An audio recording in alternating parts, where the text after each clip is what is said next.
Today I'm getting ready to try to combine some wheat. I just went out and checked the crop. It's a little too wet. We had a rain yesterday, way behind. Should have harvested before the 4th of July, but we had close to 40 people here over the holiday.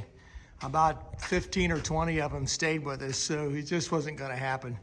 Anyway, the weather's supposed to change here in a couple days, so get out of this rainy pattern that we've been here for the last day or so.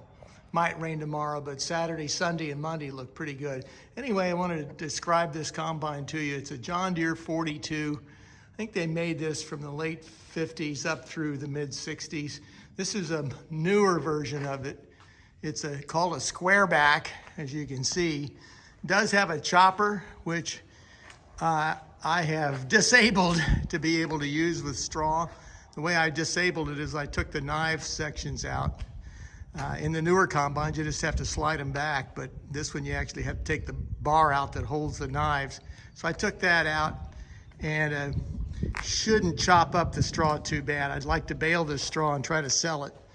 Anyway, I've been waiting on a belt here for the chopper for the last several days. I paid a little extra money to get it 2-day delivered, and we're into like the 4th day now. Anyway, you can see here that it's got some issues, and you know, it's held up so far through the soybean harvest. I knew it had that problem then. I should have gotten that belt earlier, but got into other things, didn't do it, and then got reminded of it here as we were getting this thing out to work on. Actually, this is the combine that I generally use to run soybeans. I have another 42 that I fixed up and used it with wheat. It has a different type of reel on it. I'm hoping this reel works better.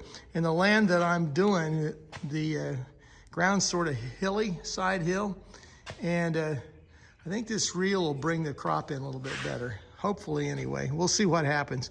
The combine itself, it's called 42 because it holds 42 bushels, so can't get around too far in the field.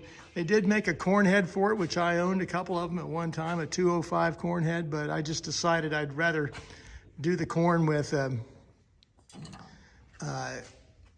my New Idea picker sheller, which is back over here. That's always worked great. Anyway, couple of things you should know. They recommend having a one-way cylinder on this, which you put it on, which I have on it.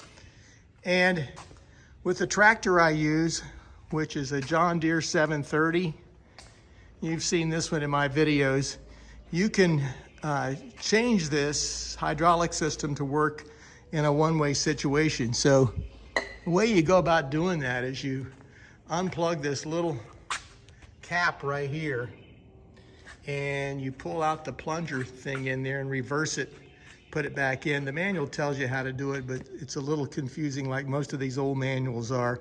Anyway, trial and error, you usually get it done. I always put the hose in the top section here, and that tends to work fine. Anyway, the 730's been running pretty well. It should do a good job, and always has, running the combine. I can run it in second gear. That seems to work pretty well. Just a few more features on the combine, and I'll close up the video here.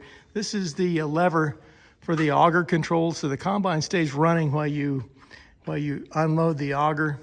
The auger, of course, folds back, gets out of the way. You have to pull it out to get it to go right. This particular combine, I think the auger fluting is pretty well worn, and it takes a while to unload. In the promotional material for 42 combine, they tell you it'll unload that 42 bushels in a little over a minute.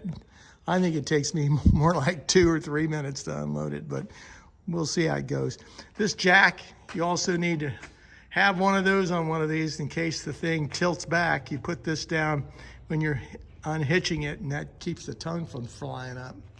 And you adjust the tongue right here. It's pretty easy. It's a very simple pin you pull out, and then you block up one wheel or the outside wheel, and you move it in or out based on that. It's pretty easy to do. Of course, reel adjustments and header adjustments are very primitive by today's standards. Modern combines that I've had in the past, you could increase the reel speed and the height just with a hydraulic lever.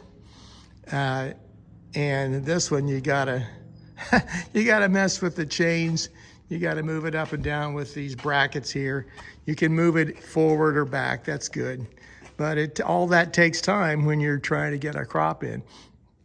Anyway, I think I've adjusted it according to what they recommend for the proper threshing action.